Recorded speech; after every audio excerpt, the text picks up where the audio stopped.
It's recording. All right. Hello, everyone, and welcome to Wabanaki Voices. We are gathering on the unceded land of the Passamaquoddy on the campus of UU. I want to welcome Genevieve Doughty and Jasmine, our speakers today from the Wabanaki Community Tribe. Jen is an educator, advisor, and advocate with a master's in social work, now working for energy and environmental justice for the community. Jasmine is a researcher and activist, a PhD student in UU's ecology and environmental science program, and also an advocate and activist in environmental and climate justice for the community. Jen and Jasmine made the journey here today to share about their work of the Sipayik Resilience Committee. And welcome. Thanks.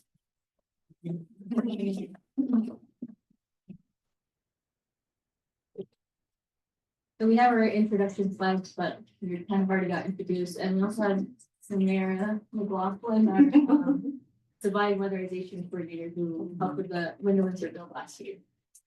I don't know if there's anything.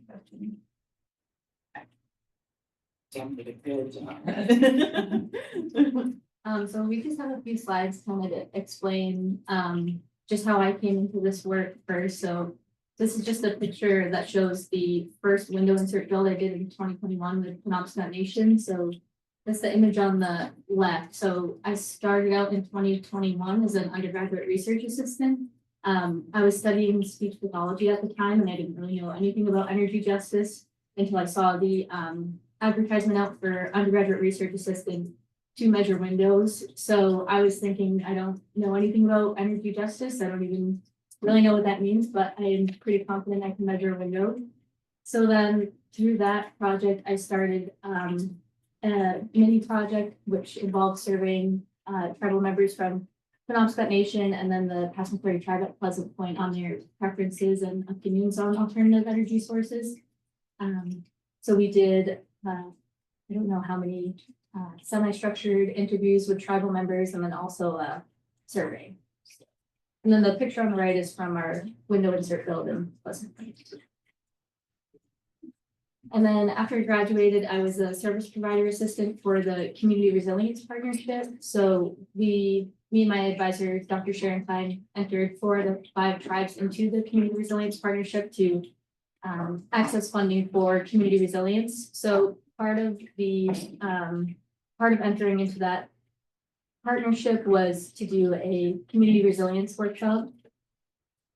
So then in August 2022, we did the community workshop at the BRS gym where people came together to vote on which items out of a 72 item action list they would want to see the tribe pursue for community resilience. And then this just kind of has a summary of the results of that workshop.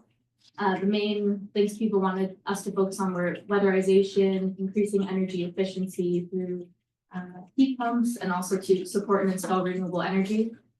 So then also through the surveys that I mentioned in the previous slide, the main results from what people prefer the most for renewable energy sources was solar energy.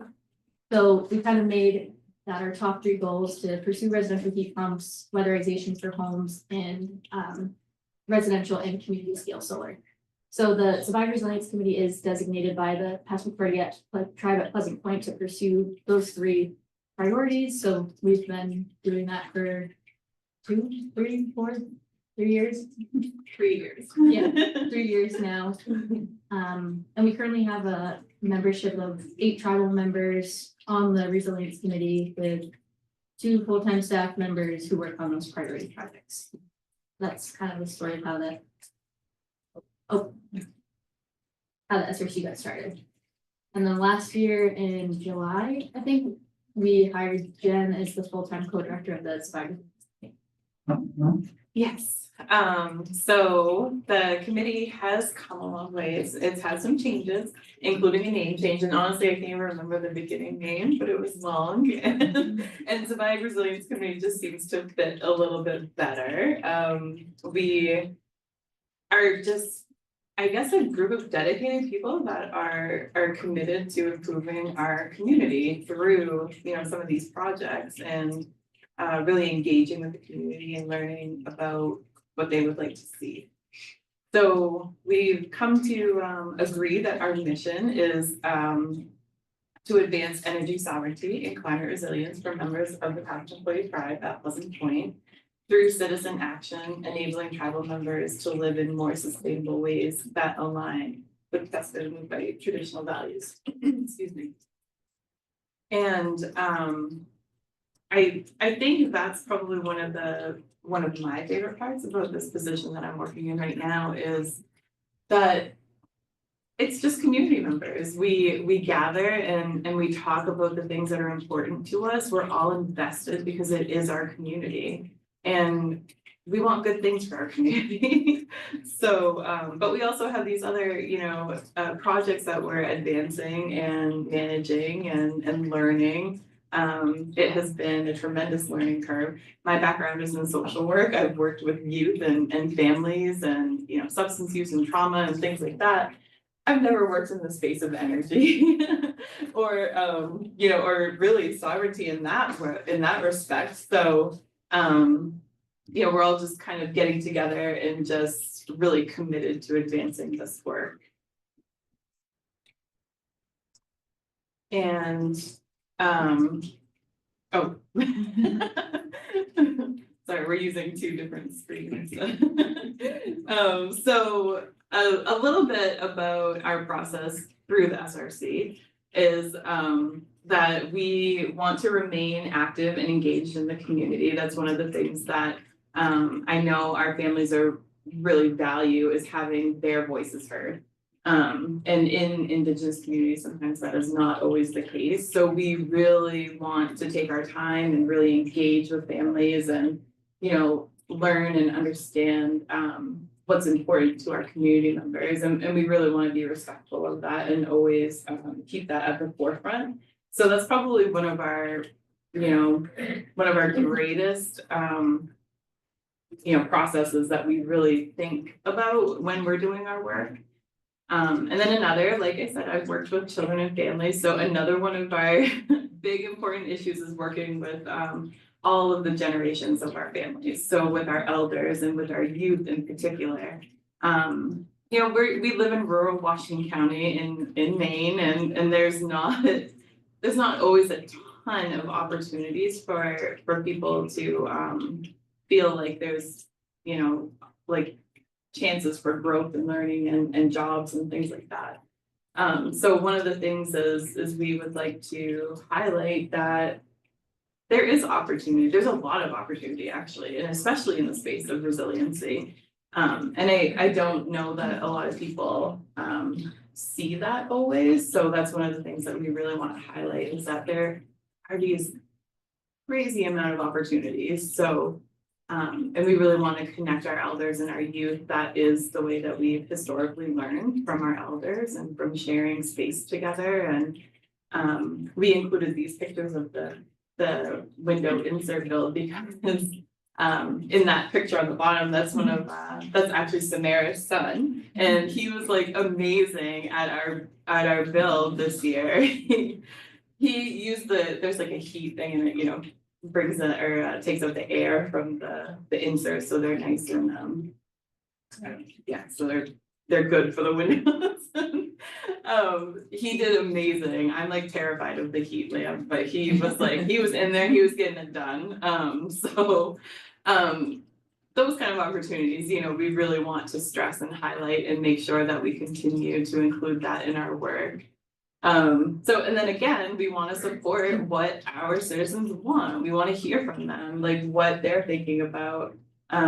We are not the collective expert of the community. We are just two people that are listening to what others want, and we want to include as many people in that process as we can. So that's another driving force in the work that we do.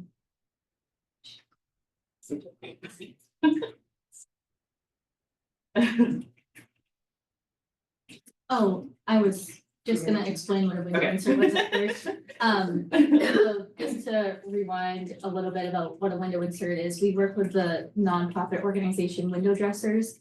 So a window insert is basically a pine window frame that you put on the inside of your window that's wrapped with plastic wrap on both sides. So it prevents heat loss and it saves, we have a slide bonus later on. It saves a certain amount of heating oil every year. So they're pretty cost effective.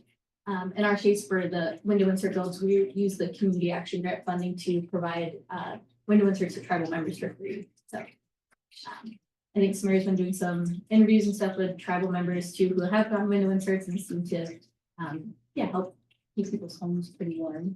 So that's a big part of our survive weatherization program. We did one window insert build in 2022. One in 2023 and then one in 2024. And we're planning another one for 2025 this year.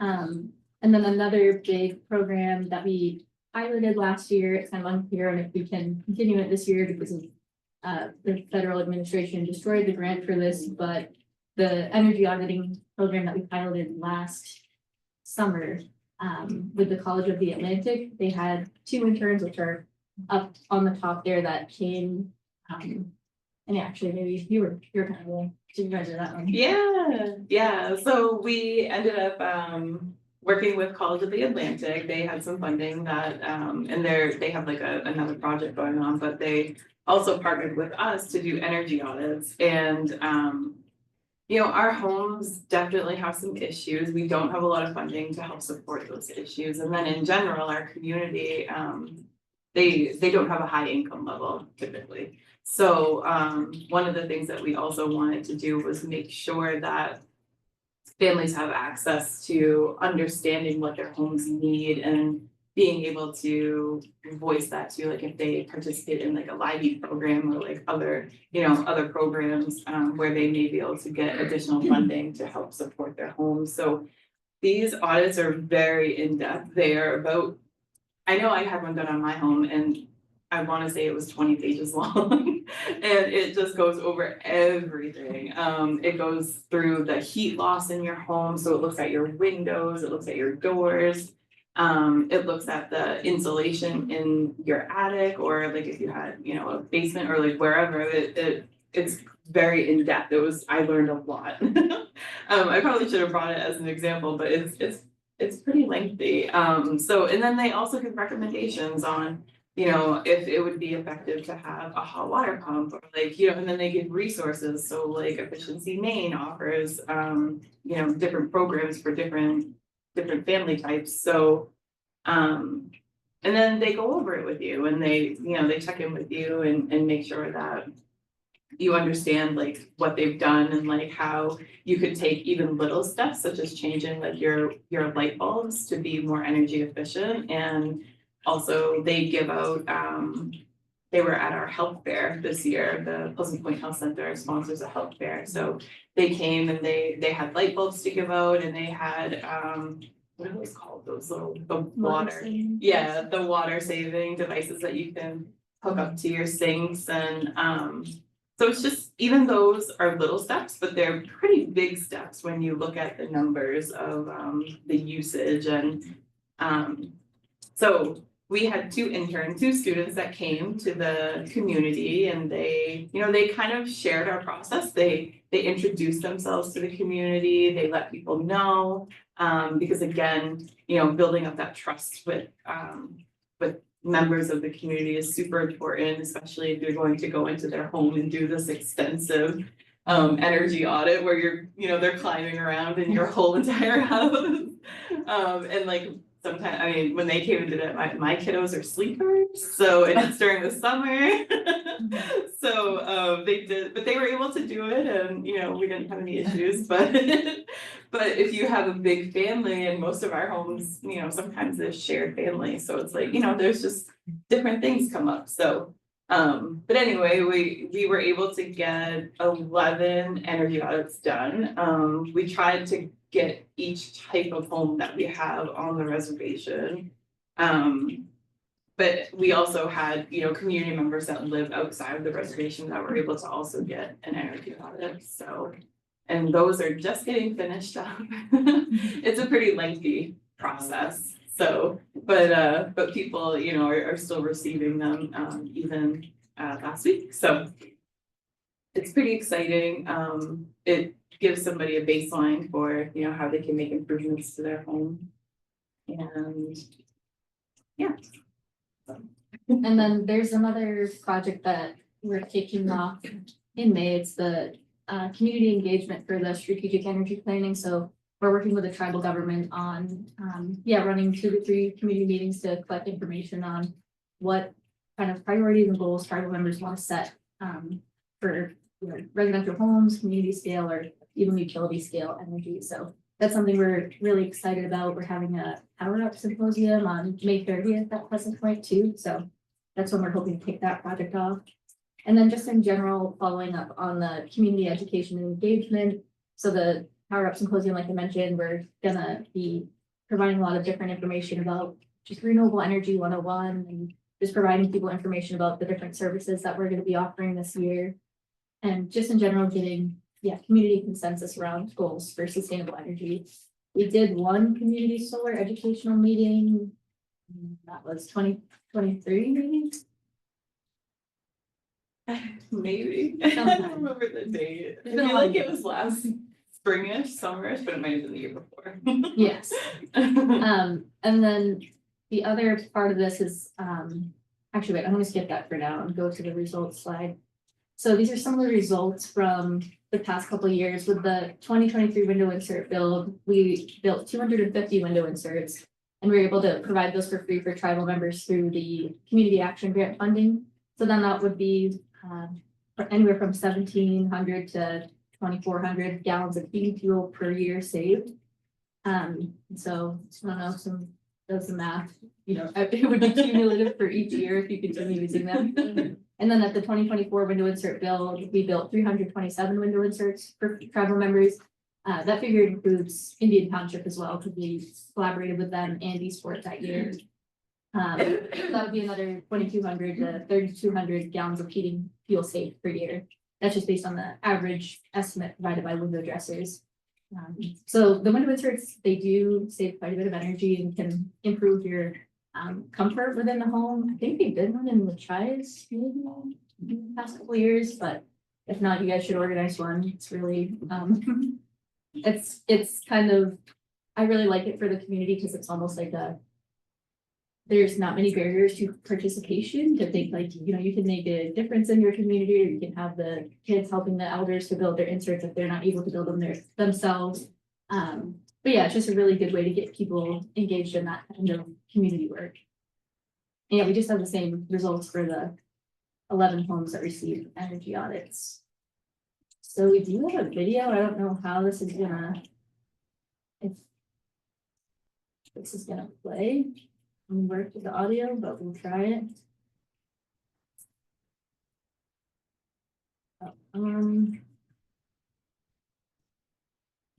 Oh, the audio can't play on my computer.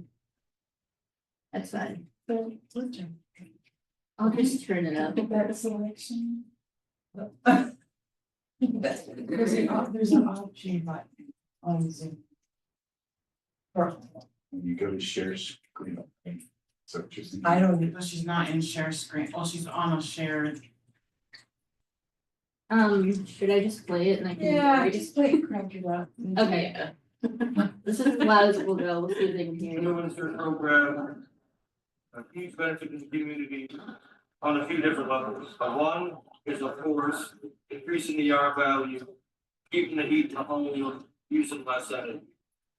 The process of building these window inserts, I think, are fundamental to bringing the community together.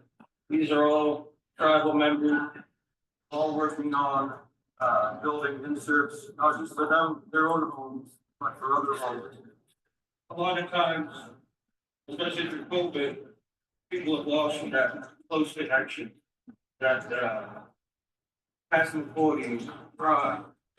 Remembering growing up, shoulder to shoulder with everybody, and then as you get older, you go further and further apart. Opportunities like this to get the community together in a volunteer type atmosphere, doing something close just to the community, brings people together. The more we do this, the more people come together, the more cohesion we're gonna have, the more love for one another.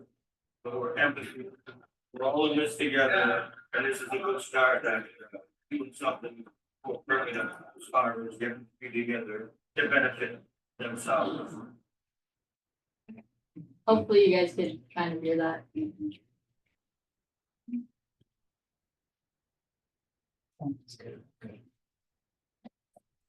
I'm just gonna keep it like this. It's working. So that was my other uncle, my uncle Zeb. But yeah, just kind of explaining the process of the window insert field as well.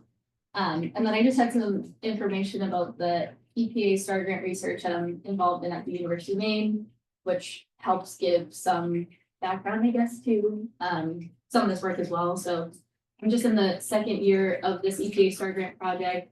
And the main goals of the project are to identify barriers, opportunities, and decision drivers of renewable energy and energy efficiency adoption for underserved communities in Maine. So we actually work with, we have a community sustainable energy team.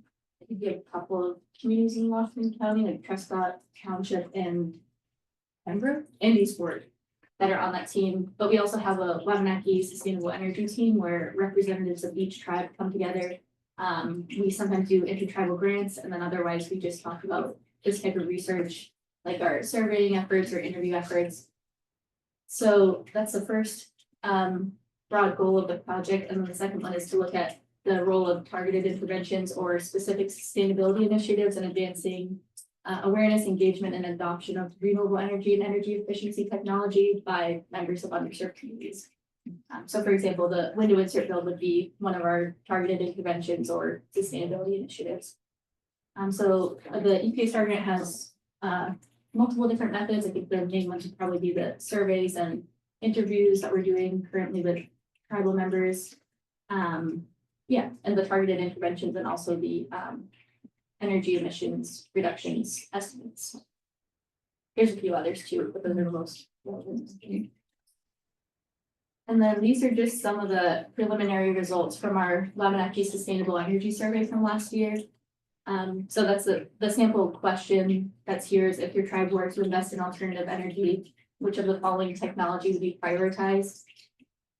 So when we asked that question, 80% of respondents said that heat pumps for homes would be their preferred renewable energy technology or energy efficiency technology. And then 65% said they would prioritize solar panels on rooftops. And 56% respectively said anything that saves money and anything that helps the environment. Also through, and then there's a few other results on here as well on the graph. Solar panels on land owned by the tribal government followed. And then in our barriers question, we don't have all of the preliminary survey results because we're still analyzing it now, but 75% of respondents said that their main barrier to accessing this type of technology was the high upfront cost, and then another 37% said the cost to maintain is a barrier. So these are all things that we kind of know, but when we have the data to back it up, we can then apply for grants, yeah, to address those issues. And then I also just wanted to give a little bit more rationale for why energy justice is important for the tribe. In general, energy justice for all Native people in the United States is really important. And I have the figure here that 98.9% of the 54 million something kilometers of indigenous land we were dispossessed from. Oftentimes, tribes were forced to relocate to less desirable land, and then that land was more susceptible to the risks of climate change, even more so now. I know in Matthias too, obviously sea level rise is a big issue. It's a big issue in Pleasant Point as well. So we're kind of, yeah, we're dealing with a lot of things where energy and climate are so interconnected. But yeah, in general, the lands that people were forced to move to are more at risk of those hazards, less likely to contain natural resources such as oil and gas. Obviously, because the settler population wanted to financially benefit off of those resources. And then also they had increased proximity to federally managed lands. So even the lands that they did retain, it was challenging to, yeah, have the right to do anything with those lands. Also, there's another study here that mentions that the a lot of indigenous people had increased exposure to different chemicals because of tribal land being used as dump sites or nuclear weapons testing areas and resource extraction in general, like fossil fuel extraction. So that's exposed us to a lot of significant health risks. Specifically in Pleasant Point, we're like not a community that has a oil extracting facility right next to us or anything, but there's been a few specific ways we have been impacted by energy injustice. The causeway in Eastport was actually put there in 1920 to make way for a tidal tower project, which is kind of crazy because it was 100 years ago. They're still trying to figure out tidal power in that area, but without consulting the tribe. And that's created a lot of different issues for the aquatic connectivity between Halfmoon Cove and the rest of the ocean as well. So, and just in general, not being in control of how the energy that we consume is produced. So, yeah. And then the economic impacts of that as well. Indigenous people in the United States are more likely to live in poverty than any other racial group in the United States. We also have the highest rates of energy burden, which energy burden is just the proportion of your income that gets spent on energy. And many tribes also lack access to electricity. So in the context of the Wabanaki nations, the state of Maine's refusal to recognize their tribal sovereignty has also created significant economic disadvantages for our tribes, which is why we're now kind of looking at renewable energy as a way to address those harms too. So, but yeah, and then just despite all of these different challenges and the checkered history with genocide and colonization and the state of Maine not recognizing our sovereignty, energy sovereignty really provides us a great opportunity to, take those economic disadvantages head on. So there's a specific article that's in my references, Rainey and define energy sovereignty as the ability of Native nations to make their own decisions about how to pursue energy development and associated regulations.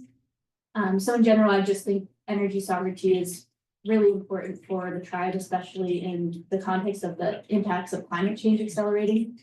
So my PhD dissertation is focusing on how can the model of a tribal citizen committee advance energy sovereignty and kind of like in-hand climate adaptation capabilities in partnership with the tribal government. So yeah, the Sipayik Resilience Committee is one of the case studies in my dissertation as well. And kind of just a question of when we are empowered to make our own decisions about how the energy we consume is generated, what shapes our decisions, how are those decisions informed by, for example, like by our traditional values as Passamaquoddy people, and how can we make that connection more explicit as contemporary Indigenous people.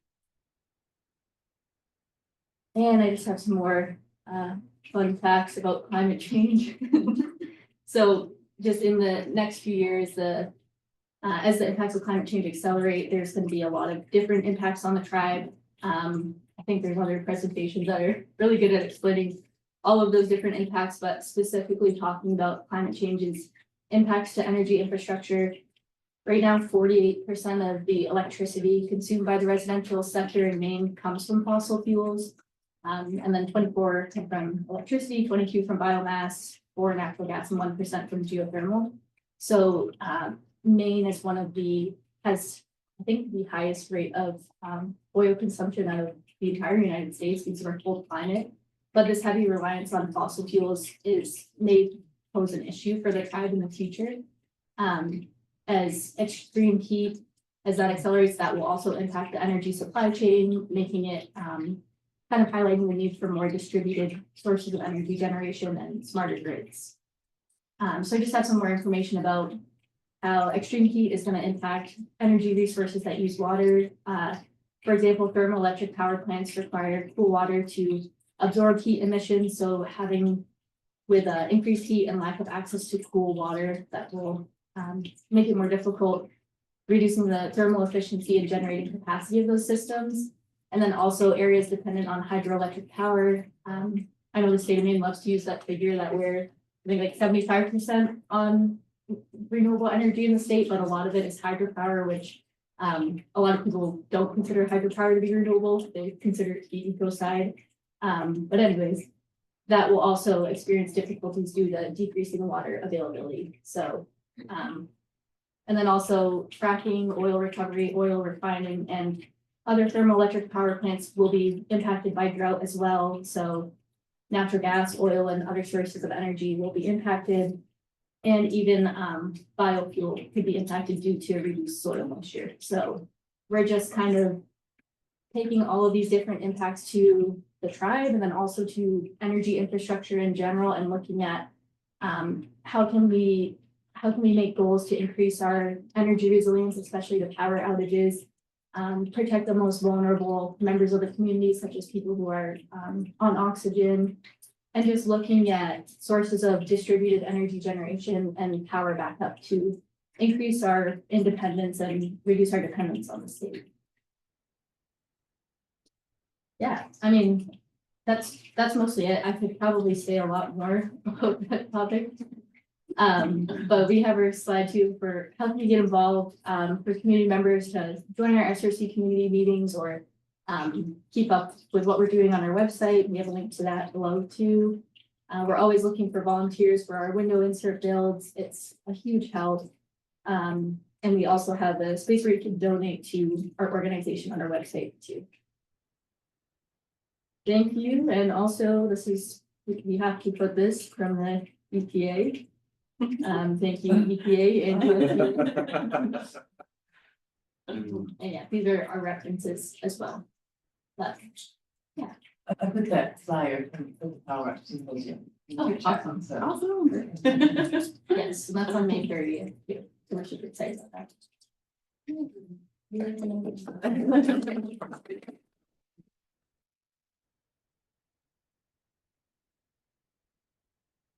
Yeah, open it up for questions, anyone on the Zoom or here? It's a lot of information to process. Can you see the chat line? Yeah, I can see it. Okay. Thank you. Just putting some asked about our social media. We are on Facebook. Like Google. Yes, yeah.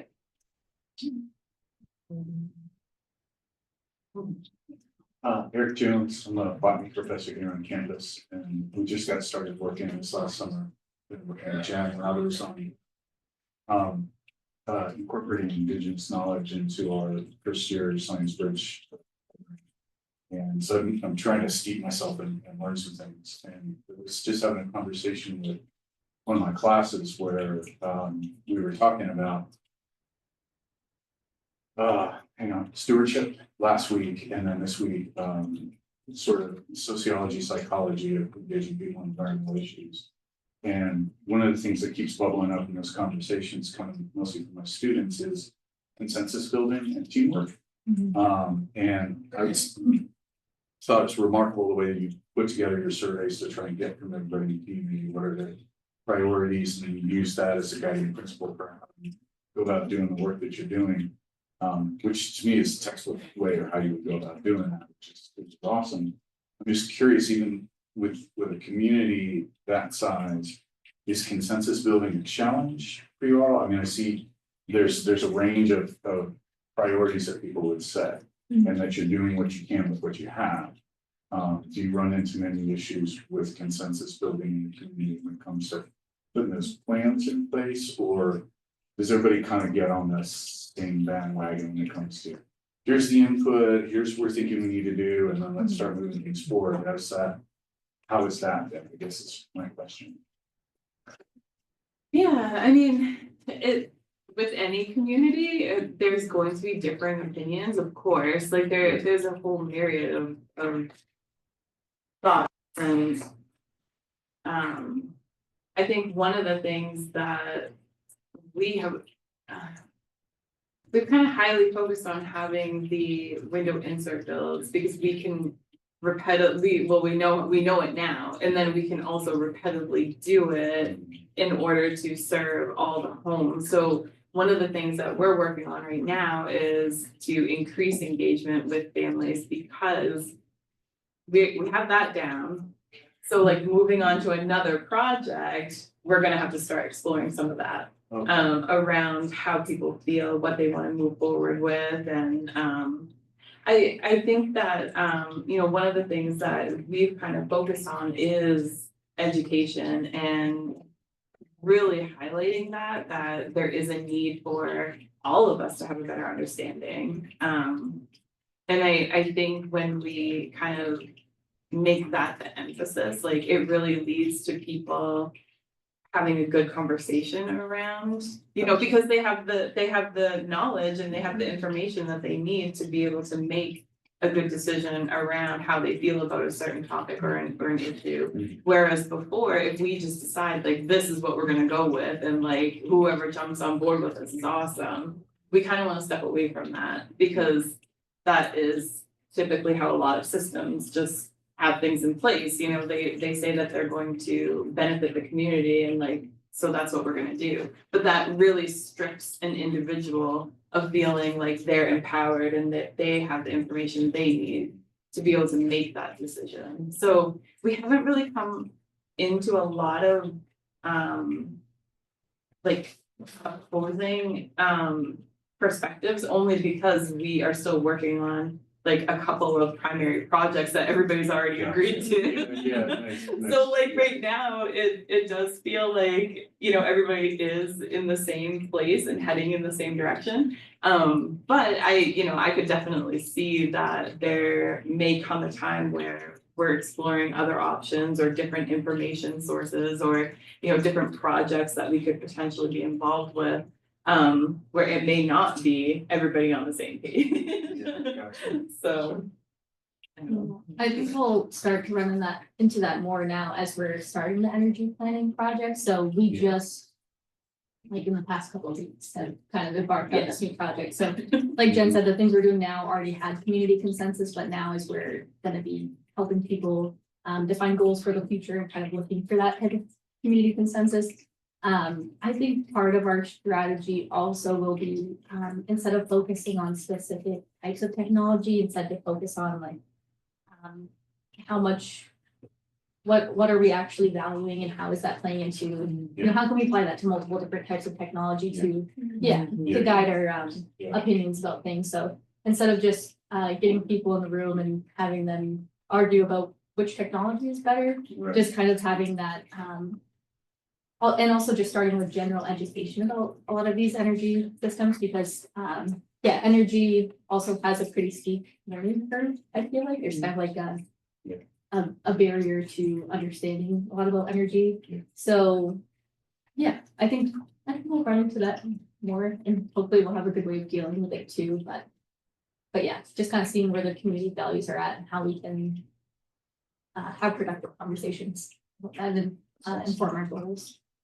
I've heard it said that in strategic planning, it's not so much about the plan as it is the planning, Yeah. right? That's that process is the most valuable part, because the plans are gonna come and go and they're gonna change, but the dialogue is genuine and goals are collective, and whatever comes out in terms of the plan, as long as it reflects that, then that's what you're looking for.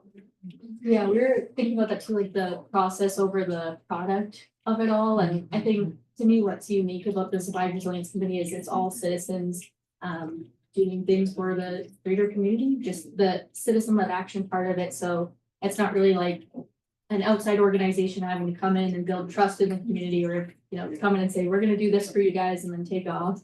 It's more what I think is special about it is building capacity and kind of giving, through that type of education and community engagement, giving people the language to you know, either oppose or support different sources of energy for the community too.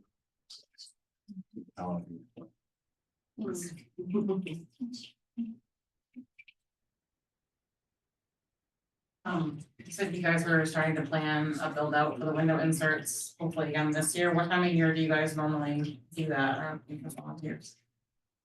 It's in fall, usually in the fall. This year we're planning, is it October-ish? Yeah, October, September. It's the first week of October, or maybe I think the second. Yeah, I don't know, we haven't nailed it down yet, but Yeah. yes, sometime in October.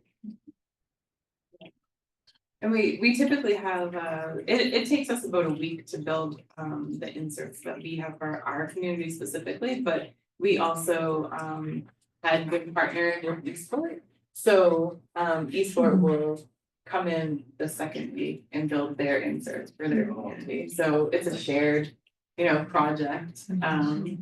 So it ends up being about 2 weeks. We'll put that on Facebook too, if anyone wants to come. Yeah. Please. We'll share the flyer with Jen and she can share it with everyone. Oh, Jackie shared. Yeah. I was just thinking, because like we have, I mean, they do different products, but we have students here, then your program that we want to help, and then we also have.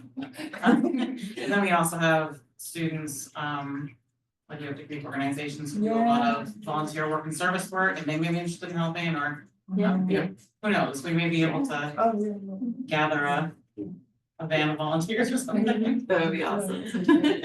I participated in one of that several years ago and got everyone service for. Yeah, and so, I mean, I'm very intimately familiar with like the whole, like, it's, once it's, it's simple, once you know exactly how it fits together, and I'm curious, other than like getting kids involved with the window insert, which I think is a great idea. Do you have any ideas or just bubbling about how to get youth and maybe some younger, younger to college, involved in the resilience committee? I'm thinking particularly that I work with Sage, next to in the after school program, and and the schools too. And I'm sure you think about that too, Jen, because of all your education work. Like, these are some complicated, concepts about it's from the technologies to some of the reasons why we're in this, climate crisis right now, anything. But I know there are materials out there from other organizations like GMRI, and I work with one of them one. But for kids, from centered in indigenous, knowledge and plays. You guys have started thinking about that? Yeah, definitely. And I, like, my daughter is doing an internship for Wabanaki Youth in Science, so she always brings her crew with her to the, to our community events. So like they were at the build this past year. But one of the things that she's also involved with our youth council, and I know that is a place where I would love to share information, and like I said, I think I noted before that we're really trying to re-engage with the community at this point, because it has been a little while since the last like larger scale meeting that Jasmine hosted. We haven't had another large scale meeting like that. So one of the things that we want to do is include them, like more of our youth in with our Power Up Symposium that we're going to be hosting. And we're just trying to look for more opportunities to have more people in general engage, but especially our younger people, because I know they have a lot to say. And I know that they also have it's going to be their responsibility, like they're going to be leading the way soon enough. And so it is incredibly important to include them, and also to get their perspective, because they may very well have a better perspective or a better understanding than I do. So I know that's how I kind of feel about it. I'm not sure where. Yeah, I think when we have the financial resources to do stipends, that's huge for getting people involved. Yeah. We haven't for a little bit, but hopefully that that's changes true. in the future. And then also with the raffle prizes, because we always do the raffle prize at the end if we come to the meeting. So sometimes they think the youth will come, like younger generation will come for the raffle prize, but then they have to sit through the whole thing. And Felix actually really liked it too. They have really excited this year. Yeah. Those incentives too. And food. But we feed people. Food always helps. That is, that's a particular hope right there.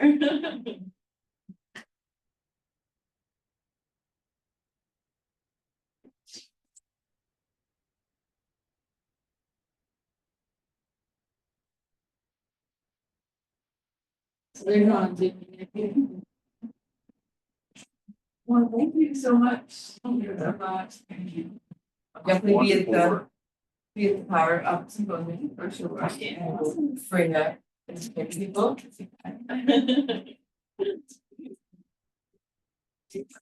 Thank you. Sure. Yeah, thank you, everybody.